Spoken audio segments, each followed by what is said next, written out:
দেবশ্রী চৌধুরী এবং সুমন বিশ্বাস আমার দুদিকে রয়েছেন, আমি কথা বলার চেষ্টা করবো। দেবশ্রী, আপনার সাথে কথা হলো ওনার, ঠিক কি আবেদন তারা রেখেছে? একই আবেদন, যার জন্য দিনের পর দিন রাস্তায় পড়ে মার খাচ্ছে, আর রাস্তায় রোদ জল বৃষ্টি ঠান্ডার মধ্যে যেভাবে পড়ে আছে, একই আবেদন।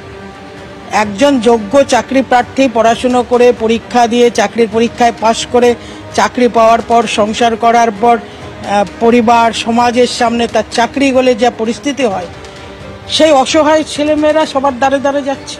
প্রধানমন্ত্রীর সামনের সপ্তাহে সফর রয়েছে বঙ্গে, আপনারা তার কাছে এই বার্তা পৌঁছে দেবেন? এই বার্তা পৌঁছে দেবো। বার্তা ওনারা দেখছেন না এরকম নয়, নিয়মিতই দেখছেন, কিন্তু রাজ্য সরকারের কর্মচারী বা রাজ্য সরকারের যারা নিয়োগ পদ্ধতি, সেটার মধ্যে প্রধানমন্ত্রীর কতটা করণীয় আছে সেটা নিয়ে আপনারাও জানেন, আমরাও জানি। একটা রাজ্য সরকারের এটা নিয়োগ। একটু কথা বলার চেষ্টা করবো সুমন বিশ্বাসের কাছে। আপনারা 15 জন এসেছিলেন, বিজেপি নেত্রী দেবশ্রী চৌধুরী তিনি যেমনটা বললেন তিনি বার্তা পৌঁছে দেওয়ার চেষ্টা করবেন। শুভেন্দু অধিকারী, সুকান্ত মজুমদারের সাথে আপনাদের দেখা হলো না, আপনারা কোনো চিঠি বা কিছু দিয়ে যাচ্ছেন? না, আমরা চিঠি দিইনি, কারণ আমরা যে চিঠি তাদের ব্যক্তিগত হোয়াটসঅ্যাপ বা সমস্ত কিছুতে রয়েছে। আমাদের পরিষ্কার বক্তব্য, এসএসসি 2016 প্যানেলের যারা যোগ্য যেজন আছে শিক্ষাকর্মী শিক্ষক, তাদের দুঃখ দুর্দশার কথা, ব্যথার কথা, যন্ত্রণার কথা মহামহিম রাষ্ট্রপতি এবং প্রধানমন্ত্রীর কাছে আমরা তুলে ধরতে চাই। কোনো আইনগত বাধা নেই, কোনো রাজনীতি নয়, কারণ আমাদের চাকরি চলে গেলে আর আমাদের কিছু থাকবে না। আপনারা প্রধানমন্ত্রী বা রাষ্ট্রপতির যে হস্তক্ষেপ চাইছিলেন সে ব্যাপারে দেবশ্রী চৌধুরী কোনো তিনি বললেন যে তিনি বলবেন। মাননীয় রাজ্য সভাপতি সুকান্ত মজুমদার, কেন্দ্রীয় মন্ত্রী এবং রাজ্যের বিরোধী দলনেতা তার কাছে বলবেন। আমরাও বলছি, আপনাদের মিডিয়ার মাধ্যমে বলছি, আপনাদের মিডিয়ার মাধ্যমে যদি প্রধানমন্ত্রী মনে করেন আমরা তো তার দেশের সন্তান, রাষ্ট্রপতি যদি মনে করেন তিনি যেন আমাদের ডেকে নেন। আমাদের দুঃখ দুর্দশা কথা বলার জন্য, আইনটা মানুষের জন্য, আইনের জন্য মানুষ নয়, for the people, by the people, of the people. সুতরাং আমাদের যেন তারা ডেকে নেন। কথা বলছিলাম সুমন বিশ্বাসের সঙ্গে, তারা এখান থেকে রওনা দিচ্ছেন কংগ্রেস দপ্তরে, তারা যাচ্ছেন শুভঙ্কর সরকারের সঙ্গে। বিকেল 5টায় তাদের অ্যাপয়েন্টমেন্ট রয়েছে এবং প্রদেশ কংগ্রেসের যে বিধান ভবন সেদিকে যাওয়ার জন্য রওনা দিচ্ছেন। সেই ছবি আমরা দেখতে পাচ্ছি।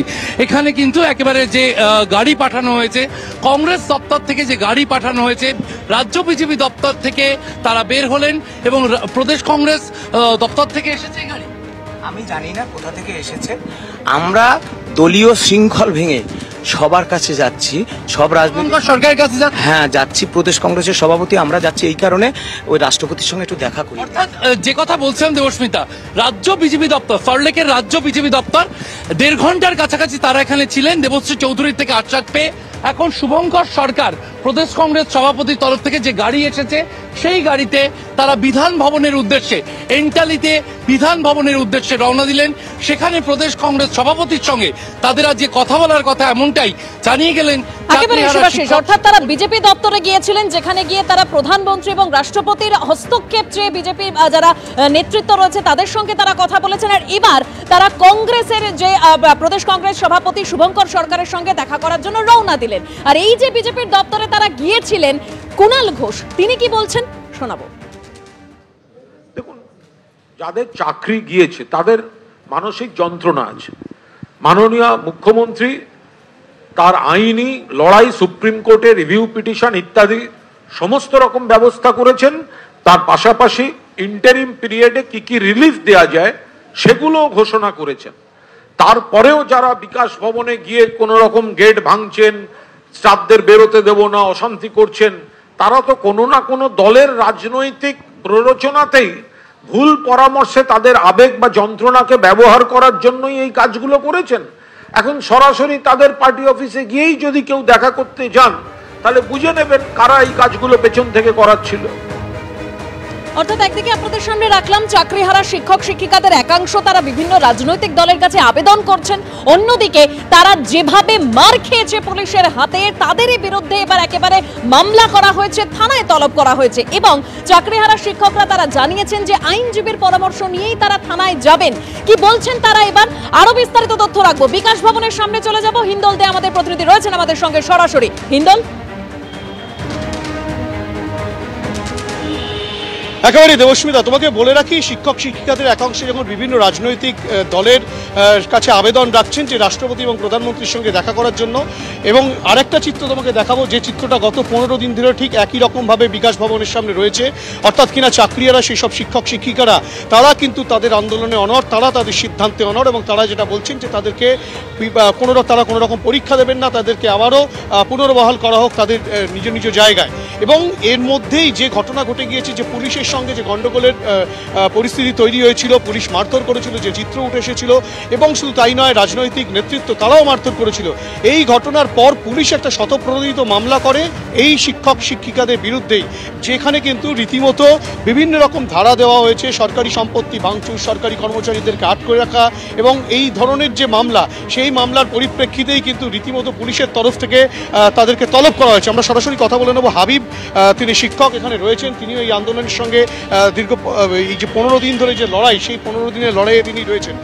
হাবিবদা, যে ঘটনা ঘটেছে, পুলিশ আপনাদের বিরুদ্ধে মামলা রুজু করেছে, আপনাদেরকে তলব করছে থানায়, এর আগেও তলব করেছিল, আবারও তলব করেছে, আপনারা কি আজকে যাচ্ছেন বিধাননগর উত্তর থানায়? দেখুন, আমরা সরকার পক্ষের সঙ্গে সব রকম কোঅপারেশন করতে রাজি আছি। আমাদেরকে তলব করা হয়েছে, আমরা অবশ্যই যাব, সেখানে ওরা কি বলতে চাইছেন আমরা শুনবো। আর দ্বিতীয়ত হচ্ছে যে যদি সেদিন সরকারি কোনো কর্মচারীকে তাদেরকে মারা হয়ে থাকে বা তাদেরকে হাত দেওয়া থাকে, সেটাকে যোগ্য শিক্ষক শিক্ষিকা অধিকার মঞ্চ এন্ডোর্স করে না। সেটা আমরা আশা করছি আমাদের মধ্যে তারা কেউ নয়। এটা আমরা প্রথম থেকেই এই ধরনের জিনিস আমরা চাইনি, আমরা সবসময় চেয়েছি, আমরাও সরকারি কর্মচারী, আমরা আমাদের লিমিটেশনসটা বুঝি, আমরা প্রথম থেকে শান্তিপূর্ণ ধর্নায় ছিলাম। চাকরিহারারা তারা টানা ও আন্দোলন চালিয়ে যাচ্ছেন, তারা সমস্ত রাজনৈতিক দলের কাছে আবেদন জানিয়েছেন এবং তারা চাইছেন মুখ্যমন্ত্রী মমতা বন্দ্যোপাধ্যায়ও তাদের সঙ্গে আলোচনায় বসুন। শুনুন। মুখ্যমন্ত্রী, আমাদের সকলের মুখ্যমন্ত্রী, তিনি আমাদের সাথে বসুক, অনশনকারীদের পক্ষে বসুক, যোগ্য চাকরিহারাদের সঙ্গে আলোচনায় বসুক। আমরা চিঠি দিয়েছি, তিনি আপনাদের মাধ্যমে, পুলিশ প্রশাসনের মাধ্যমে ডাকলেই ছুটে যাব, দিদি যেখানে ডাকবে সেখানে যাব। কারণ আসল সমস্যা লুকিয়ে আছে নবান্নের 14 তলায়, আসল সমস্যা লুকিয়ে আছে কালীঘাটের খাটের তলায়। হার্ড ডিস্কটা রাখা রয়েছে, OMR এর মিরর ইমেজের কপি, সেই কপিটা মুখ্যমন্ত্রী দিয়ে যোগ্য অযোগ্য তালিকা নিয়ে সুপ্রিম কোর্টে গেলেই সকল যোগ্য চাকরি বেঁচে যায়। আর এই চাকরিহারা শিক্ষক শিক্ষিকাদের আন্দোলনকে একেবারে লক্ষণ রেখা মনে করিয়ে দিয়েছিলেন মুখ্যমন্ত্রী মমতা বন্দ্যোপাধ্যায়। তিনি বলেছিলেন আন্দোলনের রক্ষণ রেখা থাকা উচিত, এবং তিনি এও বলেন আমরা কিন্তু চাকরি খাইনি, যারা চাকরি খেয়েছে তারাই মামলা করেছে। শুনুন। আমার অভিযোগ একটাই, কাউকে আটকে রাখা জোর করে যায় না, রাস্তা অবরোধ করে মানুষের ক্ষতি করা যায় না। মনে রাখতে হবে না, আগে আমরা মানবিক মানুষ। আমি আন্দোলনের বিপক্ষে নই, কিন্তু আন্দোলন করারও একটা লক্ষ্মণ রেখা আছে। আর সুকান্ত মজুমদার, বিজেপি রাজ্য সভাপতি, তিনি কি বলছেন যে এই আক্রমণ তৃণমূল কংগ্রেস করিয়েছে যাতে চাকরিহারা শিক্ষক শিক্ষিকাদের আন্দোলন বন্ধ হয়ে যায়। শুনুন। শিক্ষকদের উপর যে বর্বরোচিত আক্রমণ হয়েছে, সেটা আন্দোলনকে বন্ধ করার জন্য বা স্তব্ধ করার জন্য তৃণমূল কংগ্রেস করিয়েছে, এ ব্যাপারে কোনো সন্দেহের অবকাশ নেই। থানা তরফ করেছে, এবং তার সাথে সাথে থানায় এই যে বারবার টিচারদেরকে ডাকা হচ্ছে, এটা একে তো আঘাত দেয়া, ক্ষত দেয়া, এবং তারপরে তার উপরে লঙ্কা এবং লবণ ছিটিয়ে দেওয়ার মতো কাজ তৃণমূল কংগ্রেসের সরকার তথা প্রশাসন করছে।